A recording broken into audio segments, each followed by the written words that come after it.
3월 12일은 미국의 걸스카우트 창립 기념일이다. 걸스카우트 또는 걸가이드는 전 세계 소녀들의 수양 교육 단체이며 재미있는 활동을 통해 소녀들이 올바르게 자라도록 돕는 단체이다.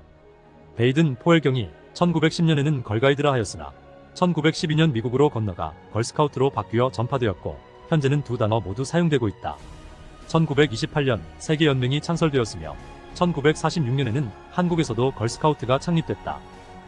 1993년 조선민주주의인민공화국이 핵 확산 금지 조약을 탈퇴했다.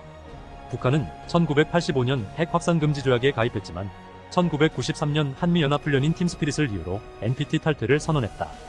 1994년 10월 미국과의 제네바 합의로 복귀했으나 고농축 우라늄 프로그램 문제가 불거져 2003년 다시 NPT를 탈퇴했다. 2004년 노무현 대통령 탄핵 소추안이 의결되었다. 당시 새천년 민주당 원내총무 유영태 의원과 한나라당 원내총무 홍사덕 의원이 노무현 대통령 탄핵 소추안을 공동 발의했다. 새천년 민주당은 의원총회를 열어 노 대통령의 사과를 전제로 한 조건부 탄핵안을 결의했다. 탄핵 소추안이 아닌 조건부 탄핵안이자 상정이 아닌 결의였다. 하지만 노 대통령이 사과를 거부하자 전국은 탄핵 소추로 향했다. 당시 여당이었던 열린우리당의 강력한 반대로 3월 11일 당일 본회의 상정은 무산되며 다음 날로 연기되었다. 야당 연합은 반드시 탄핵 소추안을 통과시켜야 한다며 국회를 압박했다. 결국 다음 날인 3월 12일 국회의장석을 점거한 열린우리당 의원들과 야당 의원들의 몸싸움이 벌어져 당시 박관용 국회의장이 경호권을 발동했다. 결국 국회는 열린우리당 의원들을 몰아낸 후 대통령 탄핵 소추안을 상정했다. 이날 11시 55분경 열린우리당의 불참 속에 찬성 193명, 반대 2명으로 노무현 대통령의 탄핵 소추안이 가결되었다.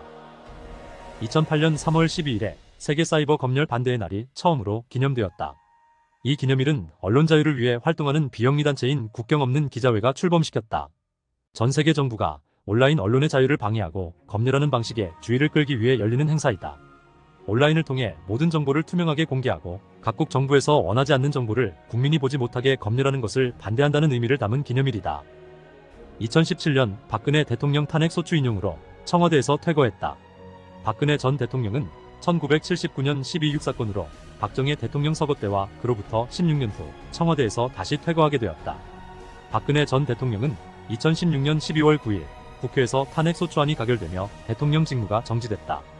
2017년 3월 10일 헌법재판소의 파면 결정에 따라 임기를 채우지 못하고 불명예 퇴진했다. 파면된 박 전 대통령은 3월 12일 저녁 7시 청와대 내부 녹지원에서 비서진들과 10여 분 동안 인사를 나눈 뒤 저녁 7시 16분에 청와대 정문을 빠져나왔다. 박 전 대통령의 약 17km의 퇴거 여정은 39분 만에 끝났다. 박근혜 전 대통령은 2017년 3월 31일 국정농단 등으로 징역 22년을 선고받고 구속 수감된 뒤 1736일 만인 2021년 12월 24일에 특별 사면됐다.